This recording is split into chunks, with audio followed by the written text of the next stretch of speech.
গাড়ীখন কালি ল'ৰা এটাই ছোৱালী এজনী আহিছিলে ৰাতি প্ৰায় 10 মান বজাত এইখিনিতে ৰখাই নৈশ চুপাৰ এখনত উঠি গুচি গ'ল। স্থানীয় লোকে দেখি পেলাই মোক আহি থাকোঁতে ক'লে, দাদা এনেকুৱা কথা হ'ল, এই গাড়ীখনৰ পৰা ল'ৰা এটাই ছোৱালী এজনীয়ে নামি পেলাই নৈশ চুপাৰত উঠি দিলে।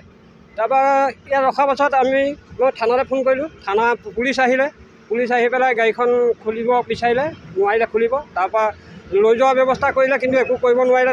তেখেতলোকে নিব নোৱাৰি পেলাই ইয়াতে থৈ গুচি গ'ল। এতিয়া কথা হ'ল, এইটো এটা আৱাসিক এৰিয়া। এই আৱাসিক এৰিয়াটোত যথেষ্ট মানুহ আছে, কি আছে গাড়ীৰ ভিতৰত একো ঠিক নাই। গতিকে এতিয়ালৈকে পুলিচ আহি পোৱা নাই।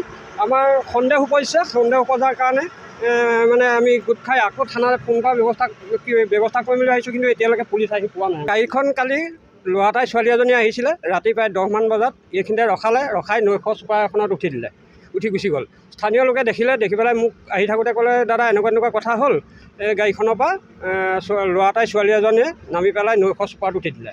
তাৰপৰা ইয়াত ৰখাৰ পাছত মই থানালৈ ফোন কৰিলোঁ। থানা পুলিচ আহি পেলাই গাড়ীখন খুলিব বিচাৰিলে, নোৱাৰিলে খুলিব। তাৰপৰা লৈ যোৱাৰ ব্যৱস্থা কৰিলে, কিন্তু একো কৰিব নোৱাৰিলে।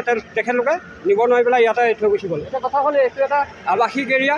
এই আৱাসিক এৰিয়াটোত যথেষ্ট মানুহ আছে, কি আছে গাড়ীৰ ভিতৰত একো ঠিক নাই। গতিকে এতিয়ালৈকে পুলিচ আহি পোৱা নাই। আমাৰ সন্দেহ উপজিছে, সন্দেহ উপজাৰ কাৰণে আমি গোট খাই আকৌ থানালৈ ফোন কৰাৰ ব্যৱস্থা কৰিম বুলি ভাবিছোঁ, কিন্তু এতিয়ালৈকে পুলিচ আহি পোৱা নাই। গাড়ীখন কালি ল'ৰা এটাই ছোৱালী এজনী আহিছিলে ৰাতি প্ৰায় 10 মান বজাত এইখিনিতে ৰখাই নৈশ চুপাৰ এখনত উঠি গুচি গ'ল। স্থানীয় লোকে দেখি পেলাই মোক আহি থাকোঁতে ক'লে, দাদা এনেকুৱা কথা হ'ল, এই গাড়ীখনৰ পৰা ল'ৰা এটাই ছোৱালী এজনীয়ে নামি পেলাই নৈশ চুপাৰত উঠি দিলে।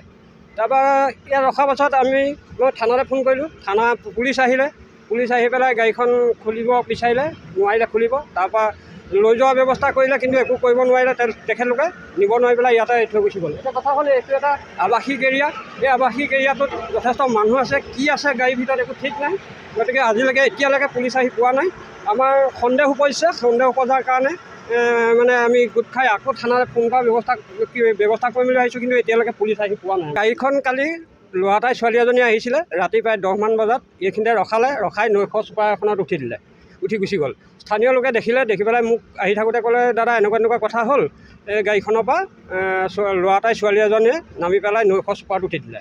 তাৰপৰা ইয়াত ৰখাৰ পাছত মই থানালৈ ফোন কৰিলোঁ। থানা পুলিচ আহি পেলাই গাড়ীখন খুলিব বিচাৰিলে, নোৱাৰিলে খুলিব। তাৰপৰা লৈ যোৱাৰ ব্যৱস্থা কৰিলে, কিন্তু একো কৰিব নোৱাৰিলে। তেখেতলোকে নিব নোৱাৰি পেলাই ইয়াতে থৈ গুচি গ'ল। এতিয়া কথা হ'ল, এইটো এটা আৱাসিক এৰিয়া। এই আৱাসিক এৰিয়াটোত যথেষ্ট মানুহ আছে, কি আছে গাড়ীৰ ভিতৰত একো ঠিক নাই। গতিকে এতিয়ালৈকে পুলিচ আহি পোৱা নাই। আমাৰ সন্দেহ উপজিছে, সন্দেহ উপজাৰ কাৰণে আমি গোট খাই আকৌ থানালৈ ফোন কৰাৰ ব্যৱস্থা কৰিম বুলি ভাবিছোঁ, কিন্তু এতিয়ালৈকে পুলিচ আহি পোৱা নাই। যিকোনো খবৰৰ বাবে যোগাযোগ কৰক 7090173330 অথবা 70901790 নম্বৰত।